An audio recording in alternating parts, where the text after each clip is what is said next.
1, top.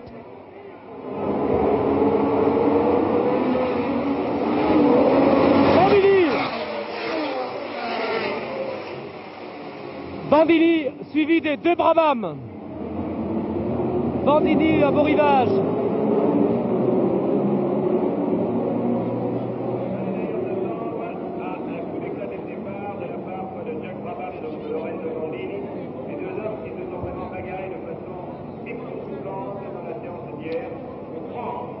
Le casino, toujours Bandini.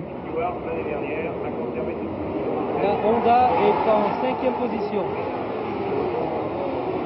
À la gare, Bandini. Hulme, Stewart. Il y a Gurney et devant Gurney, il y a la voiture de Honda. La voiture de Surtees, la Honda.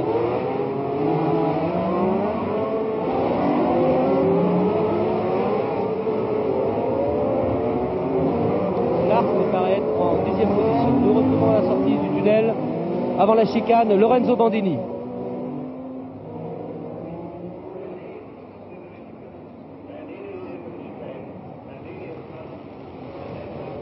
Bandini.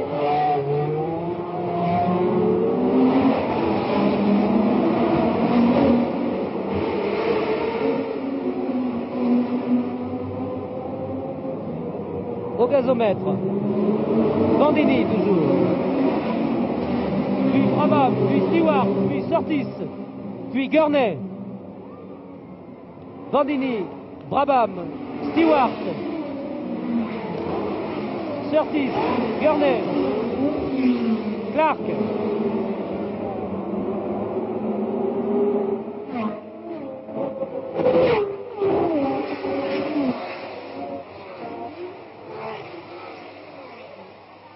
Servoz, mal parti, est passé au premier tour en dernière position. Et nous retrouvons le virage au casino, avec toujours en tête les trois mêmes pilotes, Bandini, Stewart et Brabham. Bandini, Stewart derrière, et un arrêt, Jacques Brabham. Jacques Brabham qui est arrêté. Premier abandon, semble-t-il, celui de Jacques Brabham, tandis que Hulme, deuxième pilote de Brabham, a relayé son chef de file. Premier abandon, il faut dire que Jacques Brabham a essayé hier en fin d'essai son tout nouveau moteur, le tout nouveau moteur Repco Brabham, et que ce moteur lui avait permis de battre le record du tour, mais que c'était un moteur qui n'avait pas été éprouvé, qui n'avait pas été testé. À la chicane, il se passe quelque chose à la chicane. Il y a eu un heurt à la chicane, vous voyez, c'est Hulme. C'est Hulme qui passe, il doit y avoir quelque chose et c'est Bandini sans doute qui a dû être gêné. Bandini n'est pas passé, c'est lui qui a dû être retardé à la chicane. Hulme au gazomètre avant le deuxième tour, Stewart, Surtees.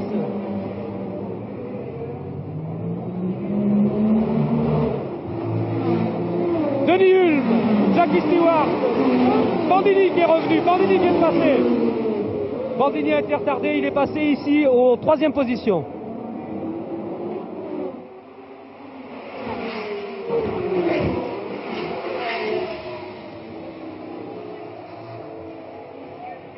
Voici l'ordre au deuxième tour. Denis Hulme sur Repco Brabham, deuxième Jackie Stewart sur BRM 2 litres, troisième Bandini sur Ferrari, quatrième John Surtees sur Honda, cinquième Dan Gurney sur Eagle, puis Graham Hill, Joachim Rindt et Spence sur la deuxième BRM.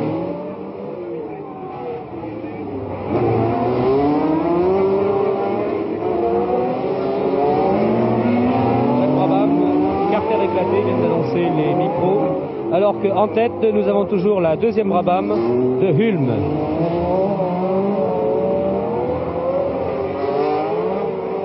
Hulme qui est suivi par la BRM de Jackie Stewart. Vous voyez, il y a eu du sable, il y a eu de la sueur qui ont été jetées à un endroit tout à l'heure qui a gêné les coureurs. Vous voyez que les voitures dérapent, elles font très attention. Hulme, Stewart.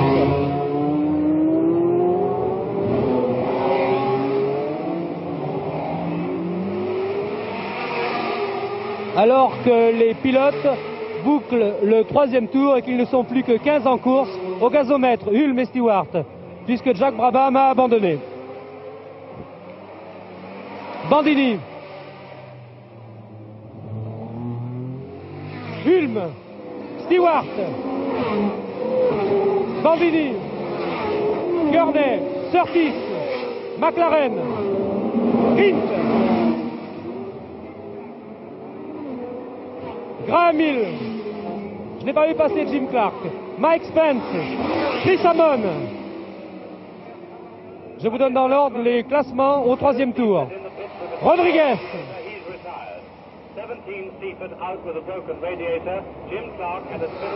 Courage, Clark qui vient de passer.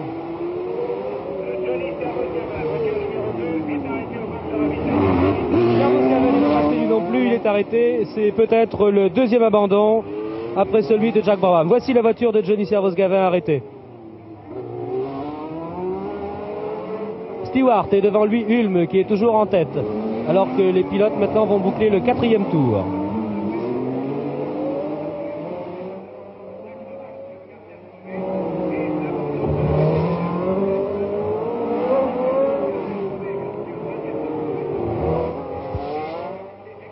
Troisième abandon, celui du Suisse Joseph Siffert, radiateur crevé. Il reste donc 13 voitures en course. Et nous retrouvons Hulme au bureau de tabac avec Stewart.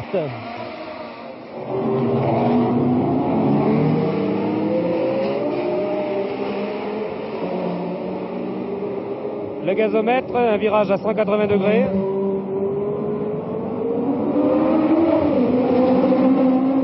Quelques secondes seulement entre les pilotes de tête. Hulme, Stewart,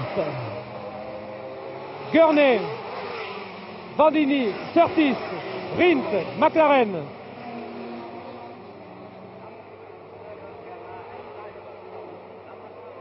Graham Hill, 10 secondes de retard sur Denis Hulme.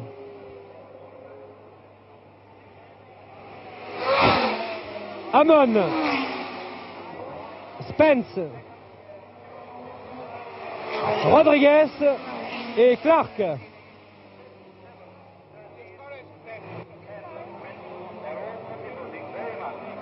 Et pour l'instant, le dernier qui est Courage.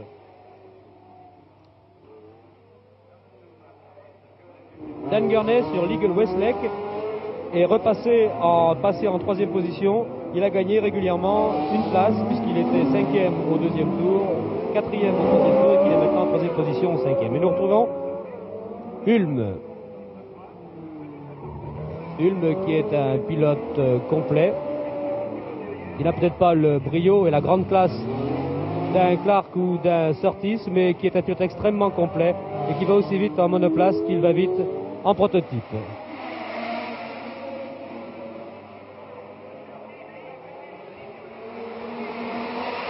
Il me semble que l'on annonce au micro que Surtees est attaqué. Et voici au gazomètre, toujours Hulme suivi de Stewart.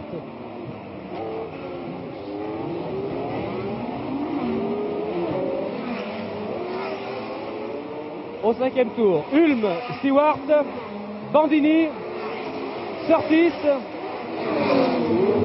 Rint, McLaren. Je n'ai pas vu passer la voiture de Gurney.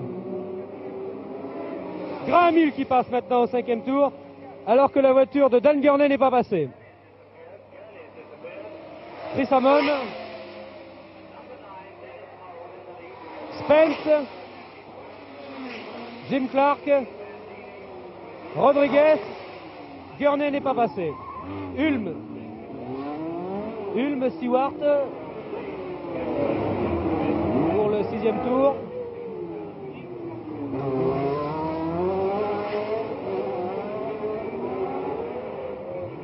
C'est cela. Maintenant, nous venons d'avoir la confirmation. Dan Gurney est arrêté au casino. Nous allons peut-être le voir d'ailleurs.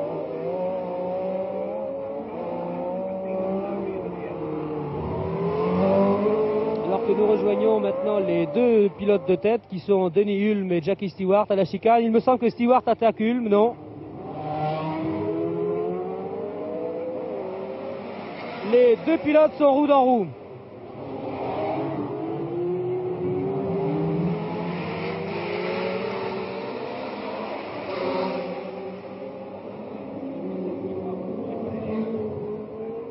Stewart est passé, me semble-t-il.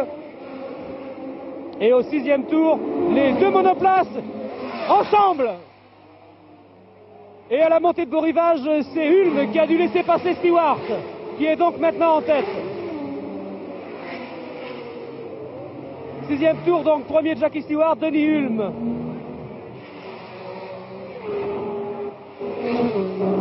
Troisième Bandini et quatrième Surtees et cinquième Joachim Rindt qui lui aussi a fait une très belle remontée. Sixième Bruce McLaren.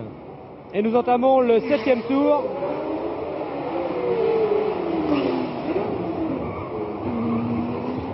Nous retrouvons Jackie Stewart. Jackie Stewart qui, s'il gagnait aujourd'hui, pourrait donner à la marque BRM la 5e victoire consécutive, puisque Graham Hill a gagné ici 3 fois de suite et que Jackie Stewart a gagné l'année dernière.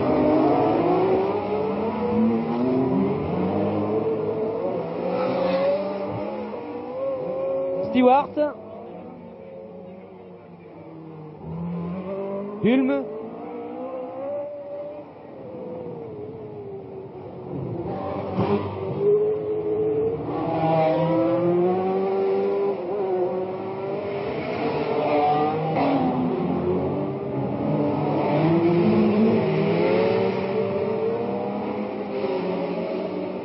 au gazomètre, Stewart,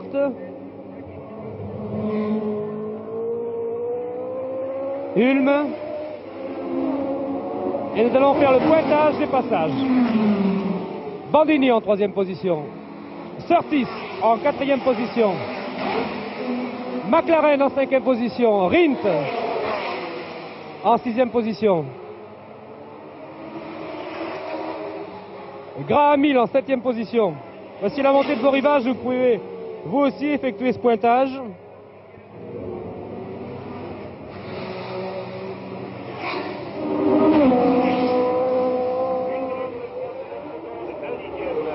Je vous rappelle que 3 voitures sont hors course.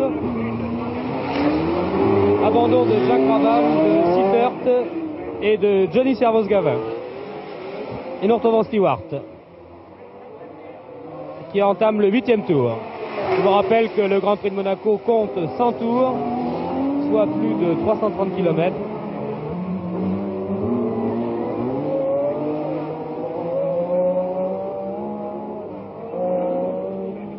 Jackie Stewart, au cours des essais de jeudi, vendredi et samedi, avait à sa disposition 2 types de voitures, une BRM 2 litres comme celle qu'il conduit en ce moment et avec laquelle il a gagné l'année dernière le Grand Prix de Monaco, et la BRM 3 litres. Alors que les chiffres que vous venez d'apercevoir sur votre écran sont en principe destinés à nous présenter, près du gazomètre, les vitesses atteintes par les voitures. Jackie Stewart avait donc 2 types de voitures et il a choisi au dernier moment de partir avec une BRM 2 litres. Il a sacrifié la puissance et le poids à la maniabilité de la BRM 2 litres. Au 8e tour, Stewart, Hulme, Bandini, John Surtees, Bruce McLaren et Joachim Rindt.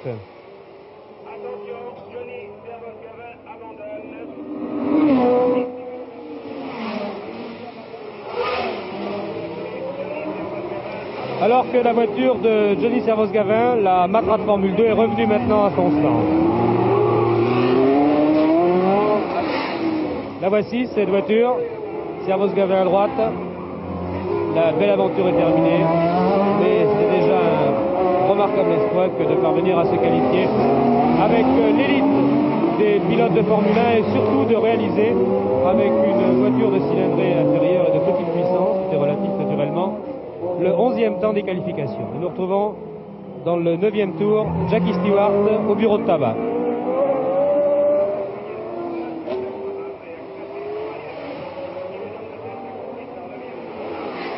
Stewart,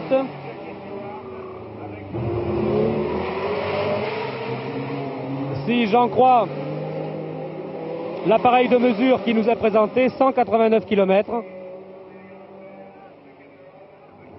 C'est la voiture de Seibert, vous voyez.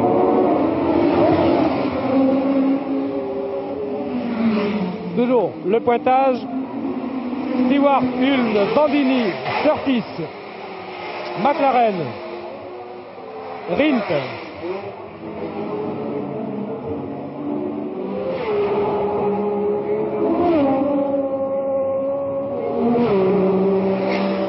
Graham Hill. Ce sont des pointages qui sont effectués devant la tribune de presse, naturellement,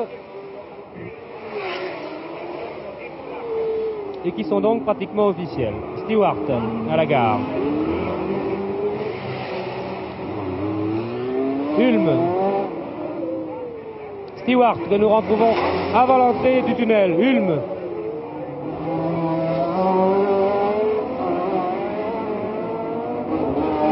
Nous avons Bandini, le voici, Surtees derrière. Et nous retrouvons Stewart. Stewart à la chicane. Ici la sortie de la chicane.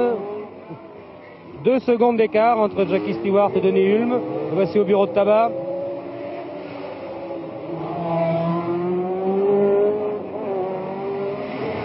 Toujours 189 km.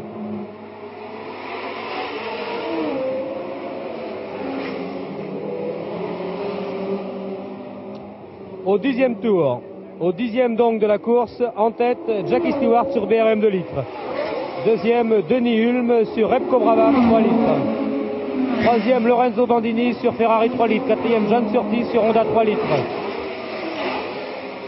Cinquième, Bruce McLaren sur McLaren BRM 2 litres. Et sixième, Joachim Rindt sur Cooper Maserati 3 litres.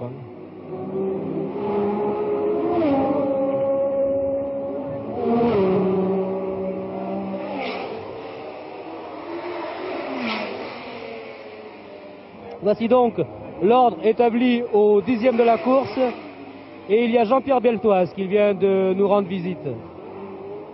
Jean-Pierre Beltoise, vous le savez sans doute, a eu quelques ennuis hier au cours des séances de qualification. Il n'est pas parvenu à se qualifier. Il n'a pas d'ailleurs réussi à tourner avec sa voiture jusqu'à la fin des qualifications. Pourquoi, Jean-Pierre? J'ai pas très bien entendu. Vous n'êtes pas parvenu à vous qualifier, mais vous n'avez pas d'ailleurs tourné jusqu'à la fin des qualifications. Oui, justement, c'est pour ça. Eh bien, j'ai eu un peu de malchance parce que la première séance d'essai, dès le deuxième tour, j'ai eu mes porte-moyeux arrière qui ont cassé. C'était un vieux modèle qui n'avait pas encore été changé. Et hier, je suis encore tombé sur une pièce d'injection qui a cassé, qui était également d'un vieux modèle et qui n'avait pas été modifiée sur ma voiture. Je crois que n'importe comment, pour vous et pour Servo, c'est surtout une course de rodage que vous n'avez pratiquement rien à gagner dans une compétition de ce genre, parce que la disproportion entre les Formule 1 et les Formule 2 est quand même trop forte. C'est une mise en train pour les futures courses de Formule 1. C'est ça. Mais enfin, il y a une chose qui est dommage, c'est qu'aujourd'hui, il y a beaucoup d'huile sur la piste parce que Brabham a laissé de l'huile au premier tour sur la moitié du circuit. Et je pense que dans ces conditions, nous aurions pu faire quelque chose de très bien, justement. C'est vraiment dommage. Vous avez vu ce qui s'est déroulé depuis le début de la course. Nous sommes à peu près au 10e de la course, puisqu'il a 100 tours que 10 sont couverts. Est-ce que ce qui se passe actuellement rejoint ce que vous prévoyez? C'est-à-dire que là, il y a eu une grosse... là, ce que vous ne pouvez pas voir d'ici, mais tout l'autre côté de la piste est inondé d'huile. Et les voitures, il y a pas mal de... Enfin, Jim Clark est retardé parce que justement, il a glissé sur l'huile en essayant justement de... Il était 6e en essayant de gagner des places, je l'ai vu, c'est juste avant la chicane. Et je pense que Jackie Stewart a ici une chance unique d'essayer de gagner ce Grand Prix avec une voiture qui ne fait que 2 litres parce que la moitié du circuit est inondée d'huile et que Jackie Stewart est justement un véritable acrobate dès que la piste est glissante. D'ailleurs, Jochen Rindt est également dans une bien meilleure position parce qu'il bénéficie de l'huile qui est sur la piste. Et que c'est aussi un acrobate. C'est donc une course pour les acrobates et nous retrouvons l'acrobate Stewart ici avant le gazomètre.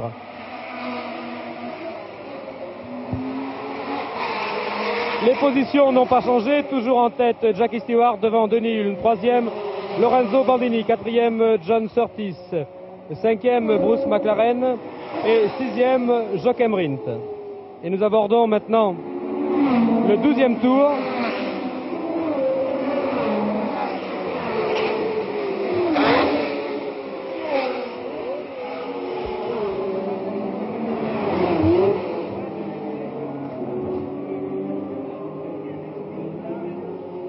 alors que Stewart et Hulme ont doublé maintenant le premier attardé. Il s'agit de Pierce Courage qui conduit la 3e BRM engagée dans ce Grand Prix. Stewart à la gare, et nous allons essayer de voir avec les informations que nous a donné Jean-Pierre Beltoise à l'entrée de la chicane, l'endroit où il y a particulièrement de l'huile. Jean-Pierre, nous allons essayer de voir maintenant, voici Jackie Stewart à la chicane, c'est à cet endroit-là qu'il y a de l'huile, n'est-ce pas? C'était la chicane... Non, c'est là c'est la... Ah oui, voilà la chicane, voilà, tu vois la piste, c'est très noir. Et... Il a glissé d'ailleurs. Oui, et non, tout ça c'est absolument plein d'huile, on voit il passe au ralenti et pourtant maintenant il y a beaucoup de ciment sur la piste. D'ailleurs, il y a eu encore eu une catastrophe dans les commissaires qui ont mis au moins plus de 20 secondes à passer le drapeau d'huile, croyant que c'était de l'eau. L'huile est tellement dangereuse que l'on croit ou que l'on ne croit pas, dès qu'il y a quelque chose qui se passe, il faut absolument mettre le drapeau d'huile tout de suite. Enfin ça... Bien sûr, ce sont toujours les mesures de sécurité qui sont très difficiles à obtenir sur un circuit. Alors que nous retrouvons pour le 3e tour Stewart et Hulme qui sont toujours en tête, devant Bandini et John Surtees. Surtees à 4 secondes, puis McLaren qui est très bien revenu dans les roues de Surtees. Rint et Courage qui est doublé, qui accuse un tour de retard. Puis Jim Clark qui a été retardé par l'huile qui est sur la piste, comme nous l'a dit Beltoise. Stewart à la gare.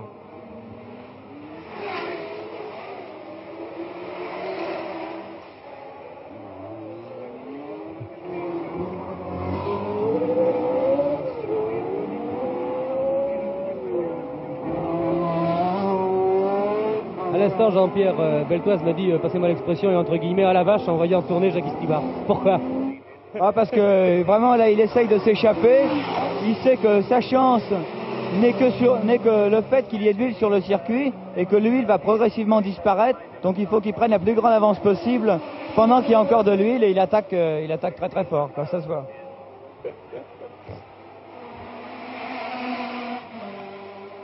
L'acrobate Stewart au gazomètre.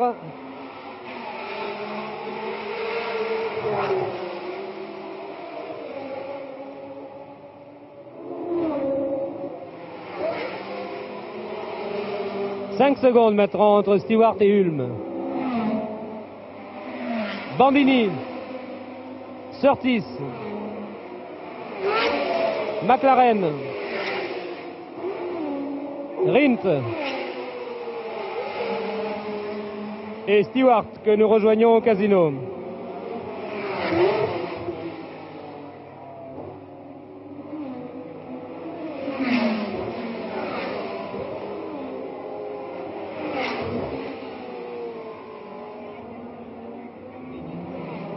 On vient de voir Stewart qui fait des gestes, Jean-Pierre.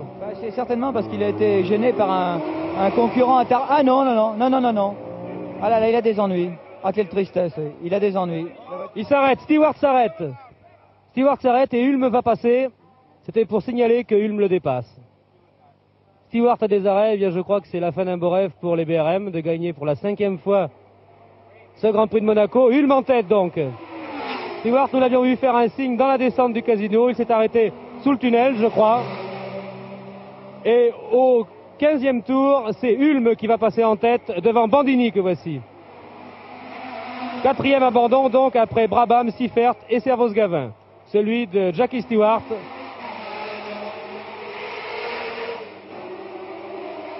Au gazomètre, Hulme.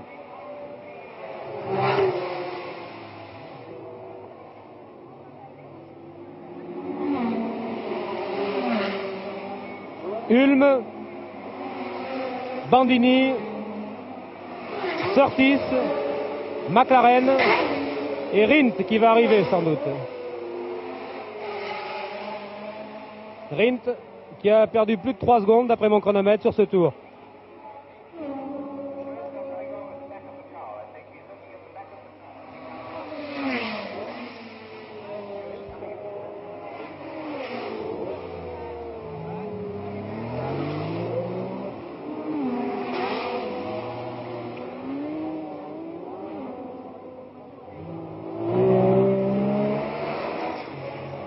Voici donc les positions au 15e tour, avant que nous ne rendions l'antenne au studio 102.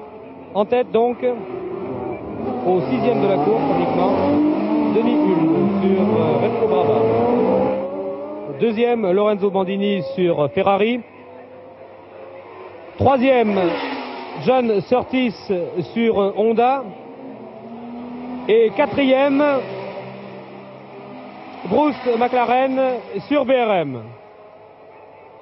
Nous vous rejoindrons tout à l'heure, nous reprendrons l'antenne pour le milieu de la course. Voici Jackie Stewart, et c'est sur cette image de Jackie Stewart qui a été contraint à l'abandon après avoir mené le début de ce Grand Prix de Monaco. Vous reconnaissez à droite de Jackie Stewart Claude Bourriot, président de la Fédération française des sports automobiles. C'est sur cette image que nous allons rendre l'antenne au studio 102. Ici Monaco, à vous le 102.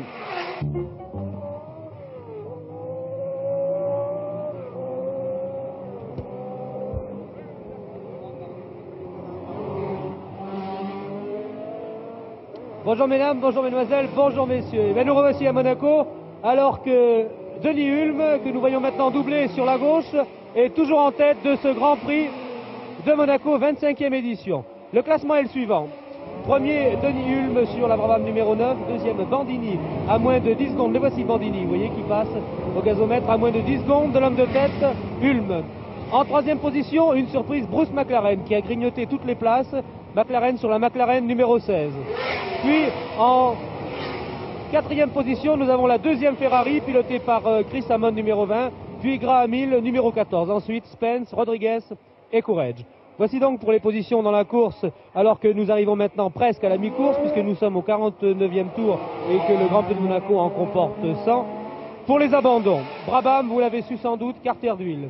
Seifert s'est arrêté 2 fois, la première fois un arrêt de 28 minutes, puis il s'est arrêté une deuxième fois. Gurney a abandonné, Johnny Servos-Gavin a d'abord eu des ennuis de courroie de dynamo, la courroie a sauté, il est reparti ensuite, et enfin son câble d'accélérateur a cédé. Et sa voiture est toujours arrêtée au stand. Jackie Stewart, qui était en tête, a cassé sa boîte de vitesse et il a naturellement abandonné. Joachim Rindt a abandonné. Surtees, John Surtees sur la Honda, qui était en troisième position, a eu des ennuis. Son moteur a commencé à fumer. Il a fumé de plus en plus. Et enfin, Surtees s'est arrêté dans la montée du casino.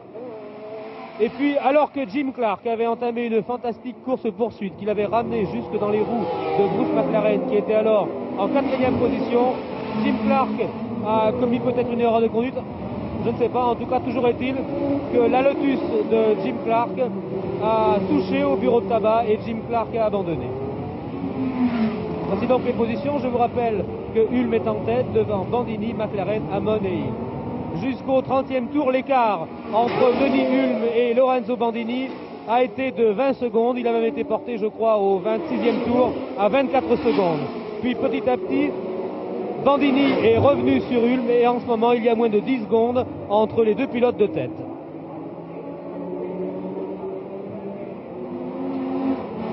Nous retrouvons l'homme de tête, Denis Hulme, avec les caméras d'Henri Carrier et de Jean Manceau.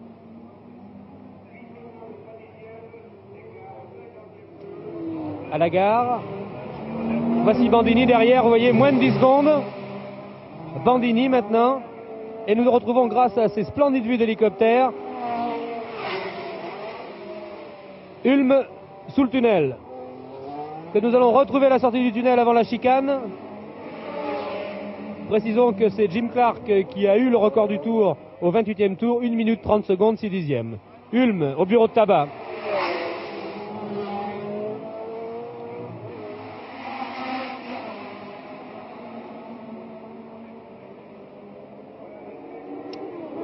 La vitesse que vous avez pu voir paraître sur vos écrans. Au gazomètre, Hulme. Et voici Bandini. 9-10 secondes d'écart.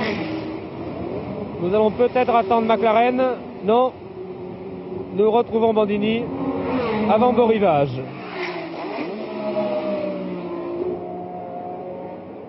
Bandini. Hulme au casino.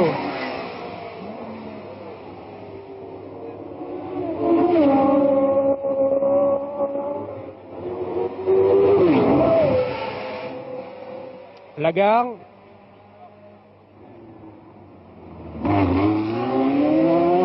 Et nous attendons Bandini. Voici Bandini. Il semble donc que tout à l'heure il va y avoir une belle empoignade. McLaren. Il va y avoir une belle empoignade entre Hulme, Bandini et peut-être McLaren. Il est bien dommage que Jim Clark n'ait pu vraiment rejoindre les trois pilotes de tête. Il avait réussi en 30 tours à leur reprendre quelques 20 secondes, ce qui est un exploit. Je vous rappelle que derrière Hulme, Bandini et McLaren se trouve Hulme au gazomètre, se trouve Chris Hammond sur la deuxième Ferrari, puis Graham Hill sur la deuxième Lotus, Bandini, puis Mike Spence sur BRM, Rodriguez sur Cooper et Courage sur BRM. McLaren.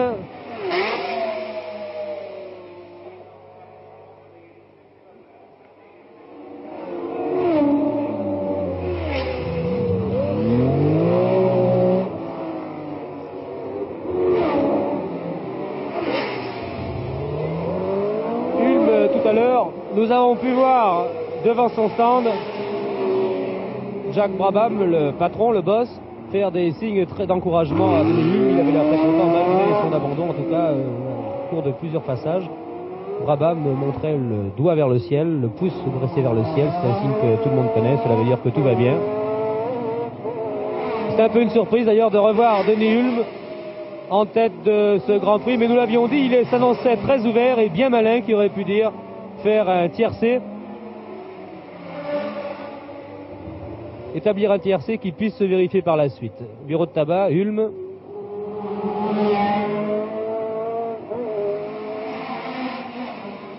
Bien sûr, rien n'est joué. Nous en sommes maintenant au 52e tour. Il reste donc encore 47 tours à couvrir. 46 virages à prendre encore au gazomètre, comme celui que vient de prendre Hulme et Bandini. 6-7 secondes, l'écart diminue progressivement. Voici McLaren. Quinzaine de secondes entre Hulme et McLaren.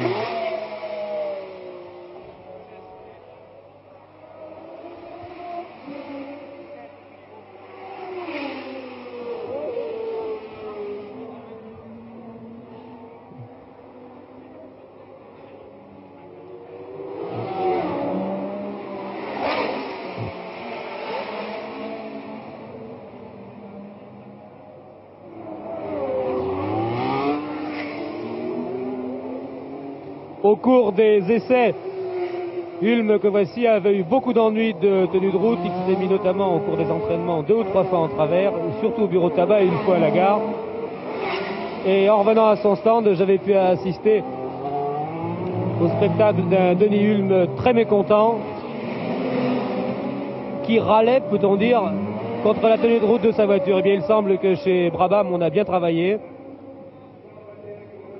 car sa voiture aujourd'hui en tout cas tient bien mieux qu'elle ne tenait au cours des 3 séances d'entraînement.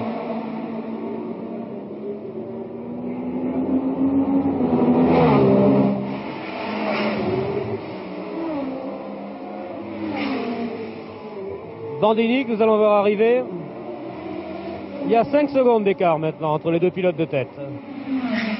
McLaren que la caméra va aller chercher.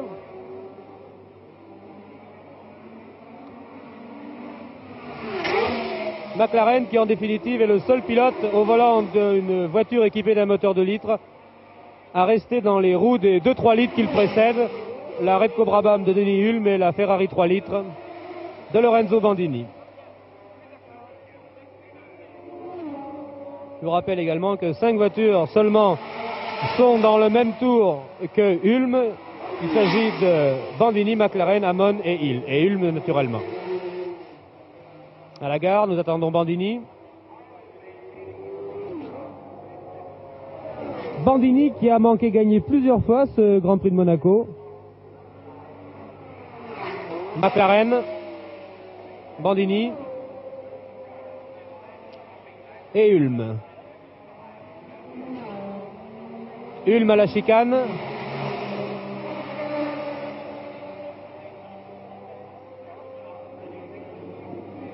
Ulm qui, s'il gagnait ce Grand Prix, se retrouverait en tête du championnat du monde des conducteurs, puisqu'il a marqué 3 points au cours du Grand Prix d'Afrique du Sud qui s'est disputé le 2 janvier et qu'avait gagné Rodriguez.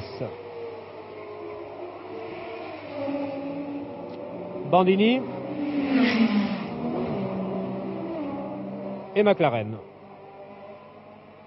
Si l'écart diminue, eh bien il semble que c'est au bénéfice de McLaren et de Bandini qui se rapprochent progressivement, dixième de seconde par dixième de seconde, de Ulm.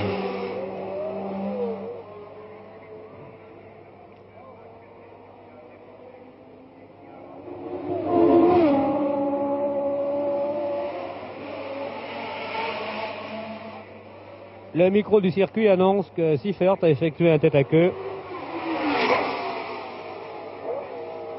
Précisons que Seifert est considérablement attardé puisqu'il s'est arrêté plus de 28 minutes une première fois à son stand, il s'est arrêté une deuxième fois et qu'il semble qu'une troisième fois au cours de ce Grand Prix, il subisse un handicap. McLaren dont la voiture est équipée d'un BRM 2 litres. Ulm que nous retrouvons à la chicane.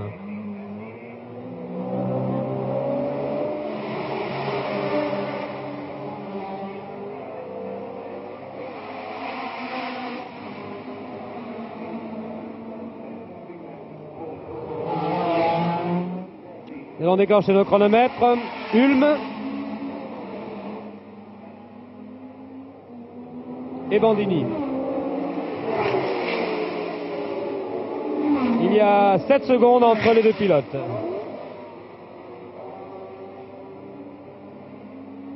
« 15 secondes entre Ulm et McLaren que voici.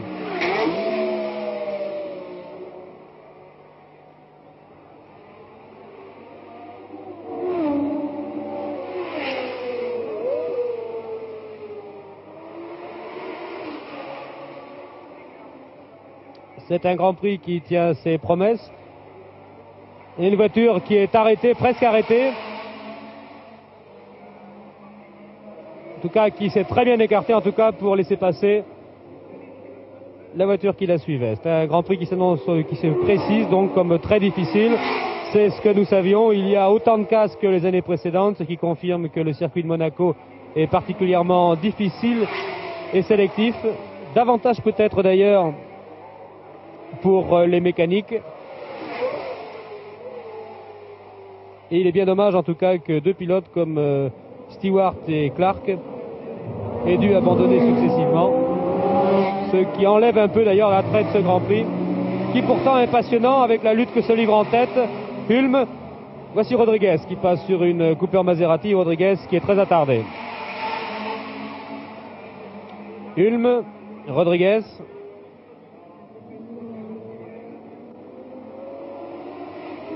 Bandini et McLaren. Virage de beau rivage, à monter vers le casino.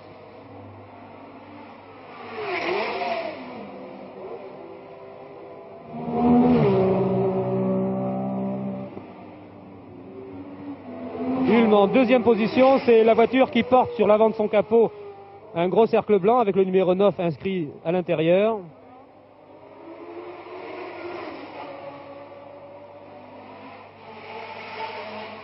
Vers la gare.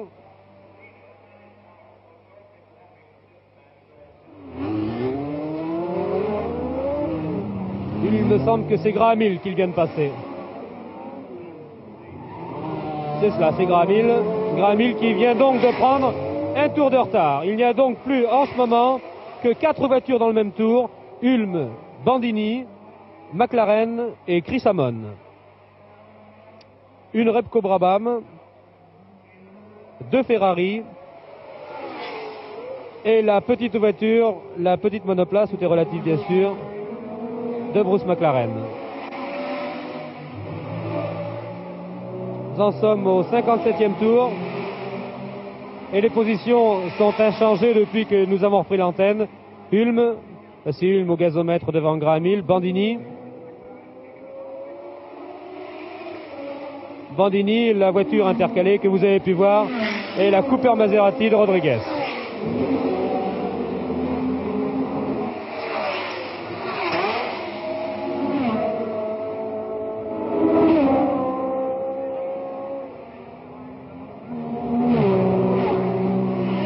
Et nous retrouvons Ulm au casino.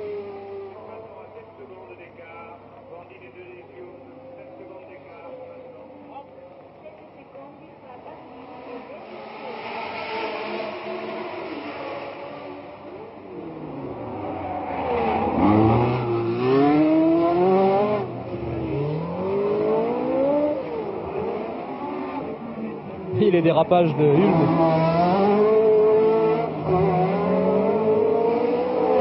Ulm suivi de Graham Hill qui a été doublé. Le tunnel, la chicane. Voilà.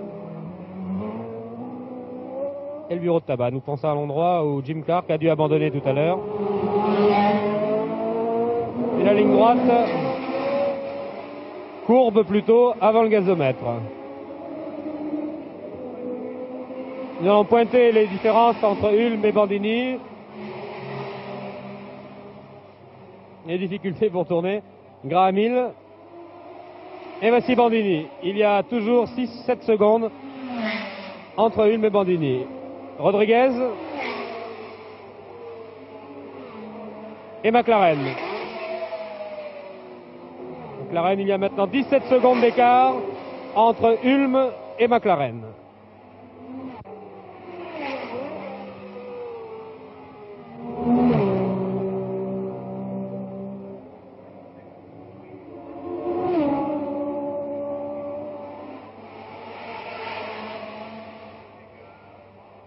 Vous pouvez vous apercevoir du tracé du circuit qui emprunte vraiment les rues de la ville de Monaco. C'est une ville qui a un cachet supplémentaire dans les jours qui précèdent le Grand Prix lors des entraînements. Les entraînements ont lieu en effet à 5 h du matin et c'est la seule ville du monde où les coqs sont réveillés par les voitures.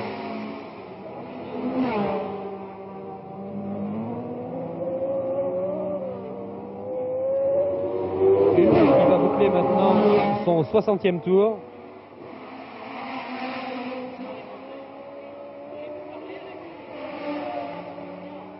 « 197 km à l'heure.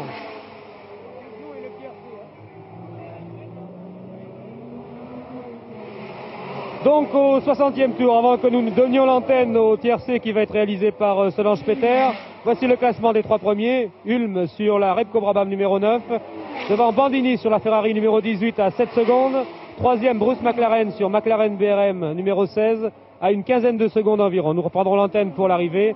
Ici Monaco, à vous le tiercé.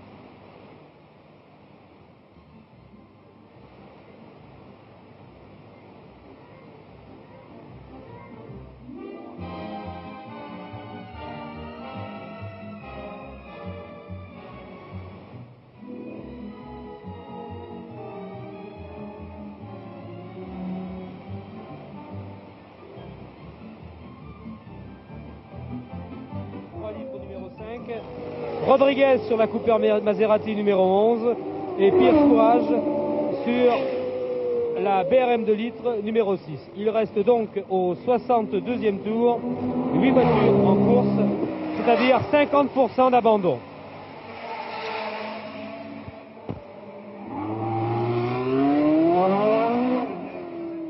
L'écart entre Ulm,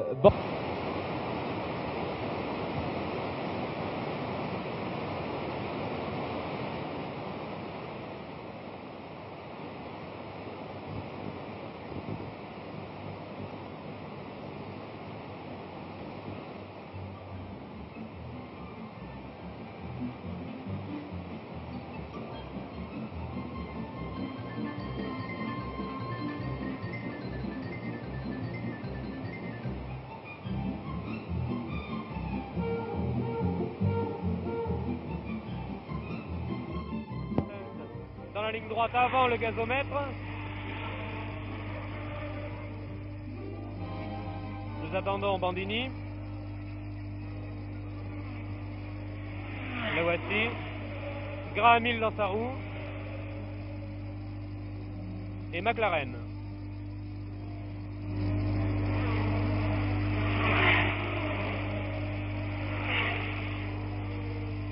Derrière McLaren, il me semble que c'est la BRM de Courage. Nous avons vérifié lorsque les voitures vont passer devant notre poste de commentaire.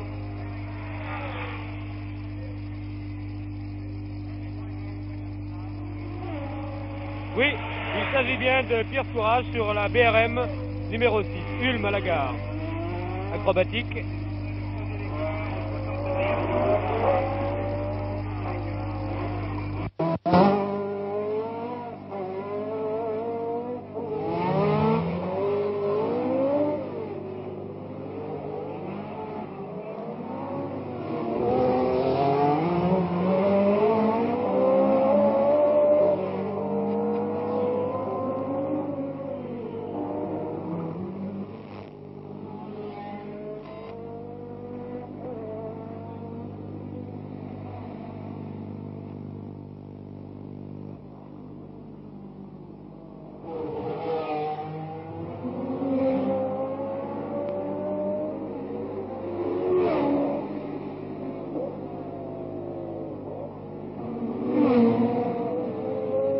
Il y a eu deux phases dans la course-poursuite entre Bandini et Ulm.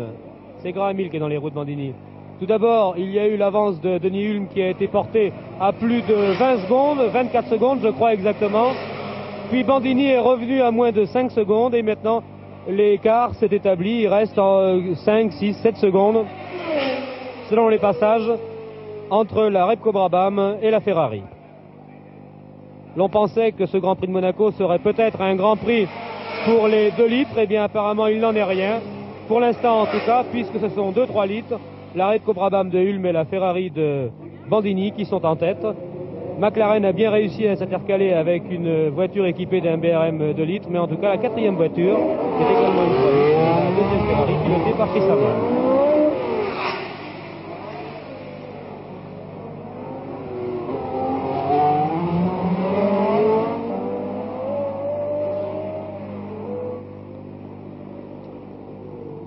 Au bureau de tabac, Spence qui pilote la BRM 16 cylindres et qui est suivi par Ulm. Spence qui fait signe à Ulm de le passer, c'est ce que Ulm va faire au gazomètre. C'est Ulm qui passe Mike Spence.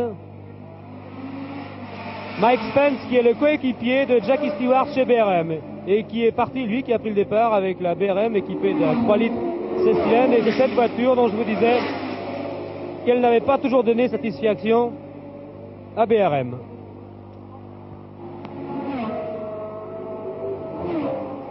Voici donc, alors qu'il reste environ 33 tours à couvrir, la position dans ce 25e Grand Prix de Monaco. Premier Denis Ulm, deuxième Lorenzo Bandini, troisième Bruce McLaren, quatrième Chris Amon, cinquième Graham Hill, sixième Spence, septième Rodriguez et huitième Courage. Il reste 8 voitures, 50% d'abandon. Ici Monaco, à vous Bordeaux. Porte. Eh bien, nous reprenons l'antenne alors qu'un drame vient de se produire sous nos yeux. La voiture de Lorenzo Bandini a percuté les bottes de paille à la sortie de la chicane et la voiture a complètement pris feu.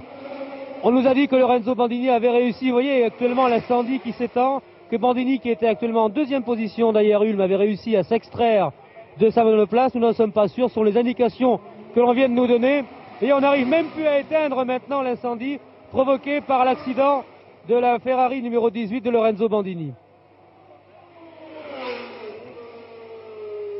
Il semble que Bandini ait manqué son freinage. D'ailleurs, je vais demander à Henri Pescarolo, qui a gagné hier le Grand Prix de Formule 3, comment un accident de ce genre peut arriver.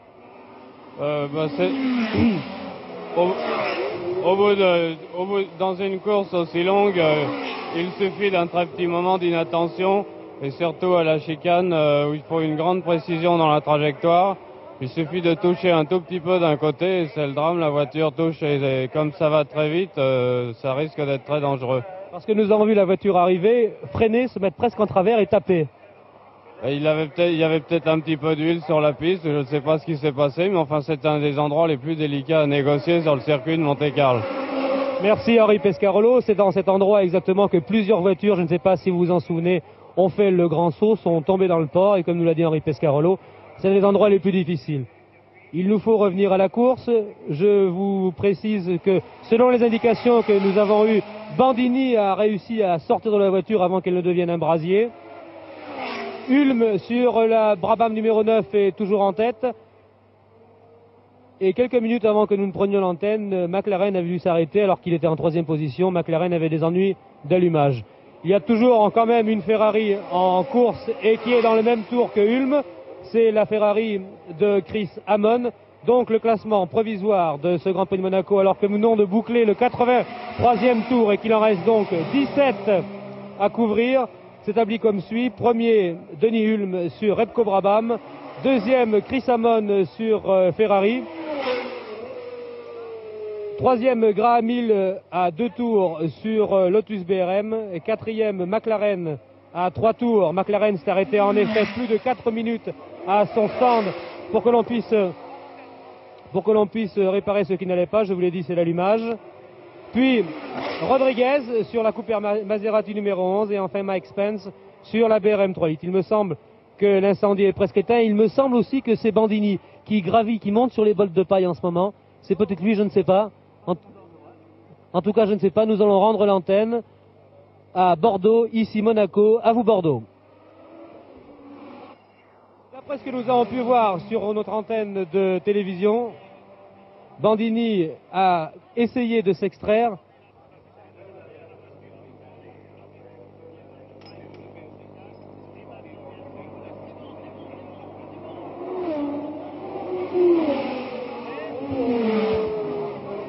Au moment où nous reprenons l'antenne, l'incendie n'est toujours pas éteint. Les pompiers ont pensé le circonscrire à 2 fois et par 2 fois, eh bien, ce feu a repris. Ce feu, vous le savez, a été déclenché par le choc de la Ferrari de Bandini contre les pailles de la chicane, mais l'on nous a bien précisé que Bandini avait réussi à s'extraire indemne avant que l'incendie ne prenne une telle ampleur. Sur ce que nous avons pu voir sur notre écran, avant le choc de la voiture, il nous a semblé que peut-être le feu s'était déclaré à bord de la voiture de Bandini avant que celle-ci ne percute les bottes de paille. Car il nous a bien, voici Graham Hill qui passe et Hulme que nous retrouvons au virage de la gare. Il nous a bien semblé que Bandini avait cru voir ou sentir quelque chose dans sa voiture, car il bougeait. Alors que nous avions un gros plan, il bougeait. Il me semble bien que Bandini, à ce moment-là, devait savoir que le feu avait pris à sa voiture, et ce qui lui a peut-être permis d'ailleurs de s'en sortir aussi rapidement. Le classement, pour l'instant, est toujours le même, c'est-à-dire que Hulme est en tête, devant la Ferrari de Chris Amon. Graham Hill sur la Lotus BRM est en 3e position, mais il a 2 tours de retard. Alors que voici McLaren, Hulme et Rodriguez. Ce sont 2 voitures qui sont doublées. Et Hulme prend un 4e tour à McLaren. Et sur mes fiches, un 3e tour à Pedro Rodriguez. Au gazomètre, Hulme, Rodriguez.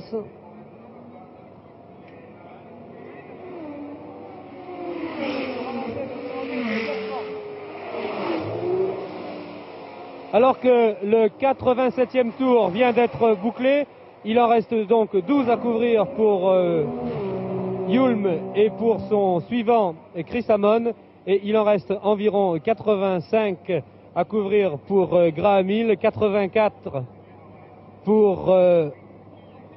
c'est-à-dire que Hill a bouclé 84 fois le circuit de Monaco, et McLaren, qui s'est arrêté 4 minutes à son stand, accuse de 3 tours de retard sur Denis Hulme. 2 pilotes donc avec Hulme que voici dans le même tour, Hulme et Chris Amon. Ici Monaco, à vous les studios.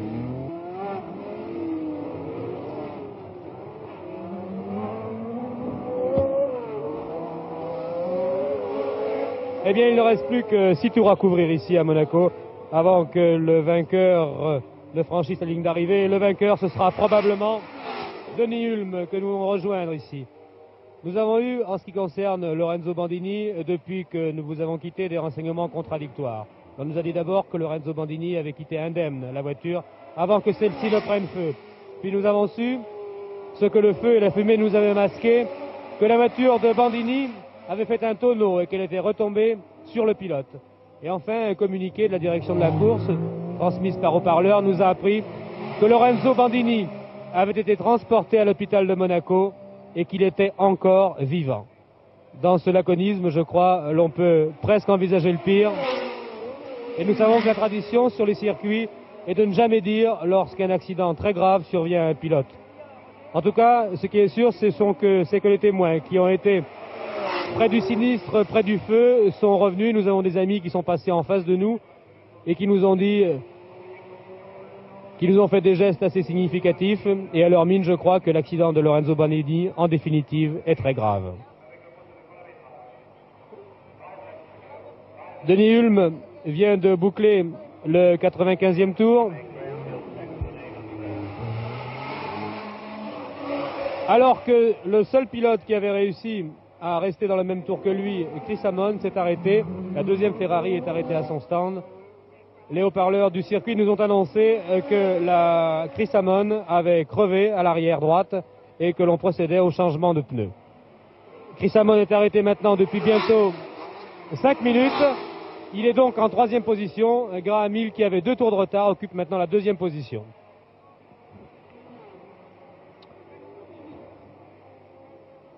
Hulme qui passe McLaren au bureau de tabac. McLaren qui est actuellement en 4e position, derrière Hulme, Hill, Amon au gazomètre. Hulme, Amon. Eh bien, si Amon ne repart pas, s'il reste à son stand, il ne restera que 4 voitures en course. 4 voitures sur 16 au départ.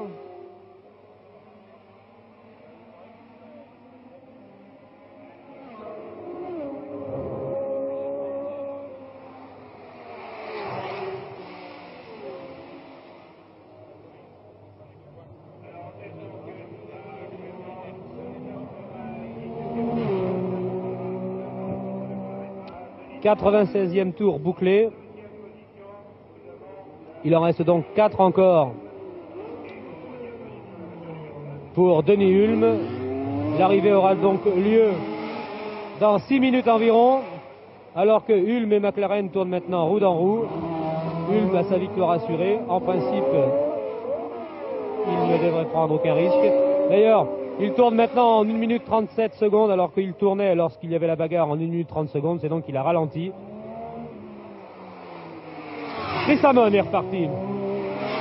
Chris Amon en 3e position. C'est donc l'ordre, le classement officiel au 96e tour. Premier, Denis Hulme, Brabham Bremco numéro 9. Deuxième, Graham Hill, Lotus BRM numéro 14. Troisième, Chris Amon, Ferrari numéro 20. Un seul pilote dans le même tour, c'est Denis Hulme.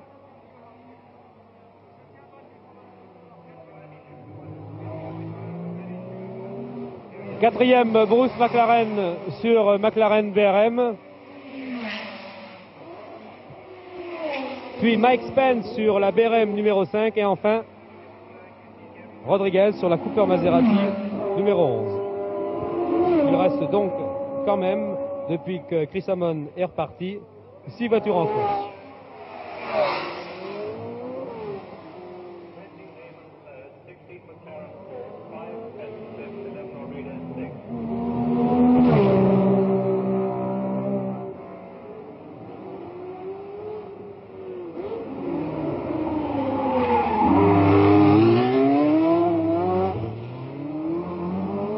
Ce sont pratiquement 3 tours d'honneur que Denis Hulme va accomplir.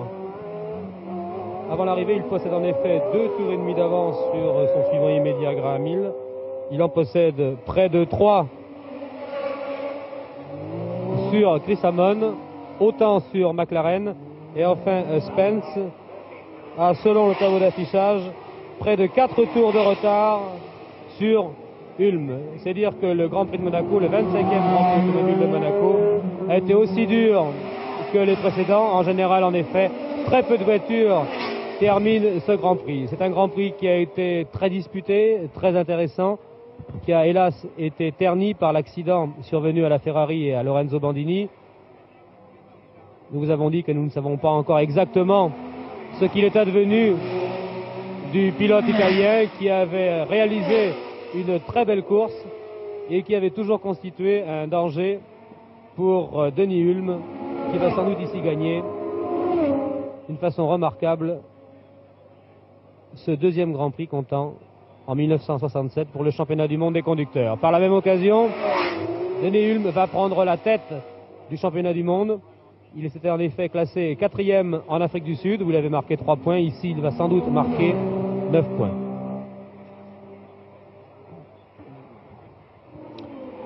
Hulme a bouclé maintenant son 98e tour. Toujours Hulme et McLaren.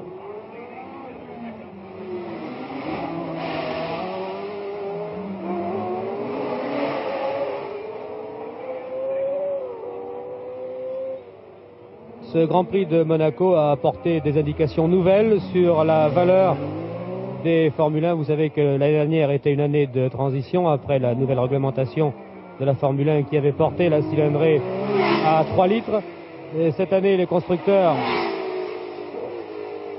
ont pu présenter des voitures qui n'avaient pas l'aspect hybride de l'année dernière. Eh bien, il s'avère que, comme l'année dernière, les Repco Brabham sont au point, malgré l'incident mécanique survenu à Jack Brabham dans les premiers tours de ce Grand Prix de Monaco. Mais l'on savait aussi que Jack Brabham avait changé de moteur hier et que son moteur n'avait accompli que quelques tours. Et il disait lui-même d'ailleurs au départ qu'il ne savait pas très bien ce qu'il valait.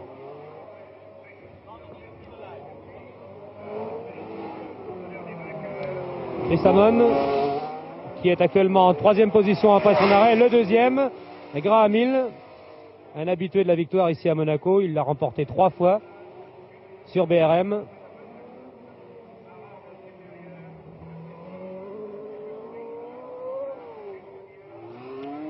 Il semble donc que les Brabham, que l'on disait moins puissants, ont toujours de sérieuses chances dans le championnat du monde des conducteurs qui commence. L'Eagle de Gurney a eu très rapidement des ennuis. La Honda de Surtees, malgré de bonnes promesses, n'a pu aller au bout de ce Grand Prix. Les Ferrari aussi sont très au point. Quant aux Cooper Maserati, comme celle de Rodriguez que voici, eh bien elles ont démontré qu'elles ne sont pas tout à fait dans le coup.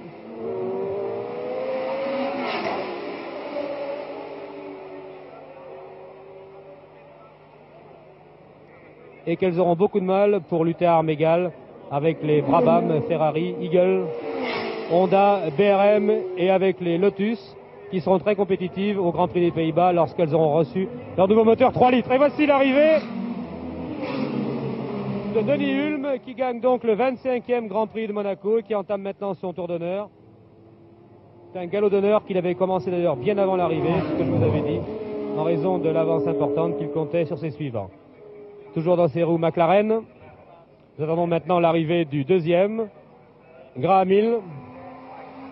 C'est Rodriguez qui se classe 6e et qui gagne donc 1 point pour le championnat du monde des conducteurs. Comme il a gagné le Grand Prix d'Afrique du Sud, cela lui en fait 10.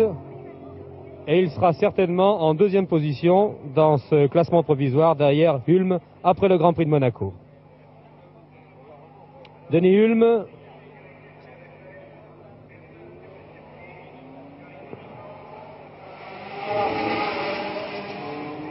un très beau vainqueur du 25e Grand Prix de Monaco, devant Graham Hill sur Lotus, Chris Amon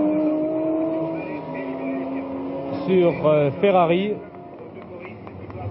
McLaren sur McLaren, Michael Spence sur BRM et Pedro Rodriguez sur Cooper Maserati. Ce reportage était réalisé par Henri Carrier et Jean Manceau. Ici Monaco, à vous Paris.